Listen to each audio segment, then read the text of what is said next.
They say that this Mercato is the biggest market in Africa.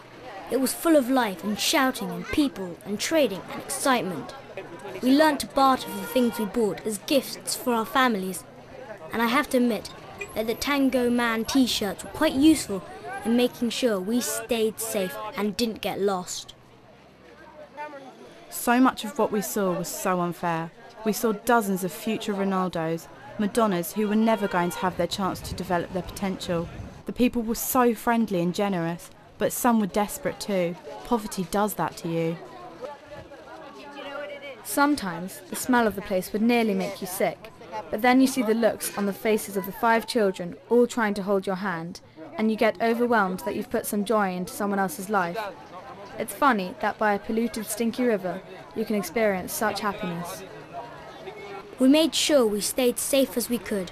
We hired a local guide called Solomon, who took us to the places we wanted to go in the Mercato, and most of us managed to avoid buying Rasta hats. When Cred come out to Addis, there's always a game of football somewhere. They're nuts about the game and watch the Premiership more than they do their own teams. We weren't sure whether this was totally good, but it did mean we got to hear the scores from England without having to ring up home. This time we had a football competition at IHA-UDP's youth centre with 4 teams: Manchester United, Chelsea, Arsenal and Liverpool. Each team was made up of 4 local lads and 1 clumsy Brit. It took ages to get everybody into their kit donated by Highdown Saints, Wolves and Windbourne Town, but eventually we were lining up to show that the English still remembered how to play the beautiful game.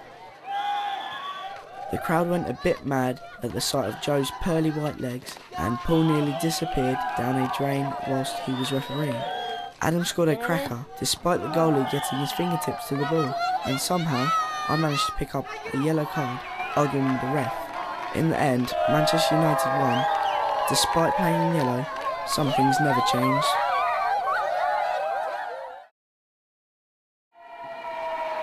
The kids as well as the team had been looking forward to this celebration all week. We all showed the families and community what their wonderful children had been doing with us at school. I don't think any of them had been on stage and received applause before. It was amazing to celebrate the achievements of some of the poorest kids on the planet.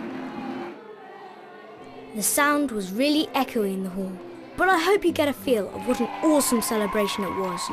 We could hardly believe that after all the planning, travelling and hard work all week, it was nearly over. We are so grateful to everyone back home for letting us come, and for our friends in Addis for being so welcoming. We had to say goodbye to the children after an outstanding show.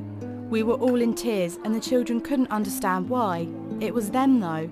It was all about them and the fact we may not see some of them again. One little girl came up to me. I had met her on the first day. My heart broke as reality sank in. I had to leave her. I gave her my t-shirt and my necklace and told her that next year I would come back and be with her again, and I will.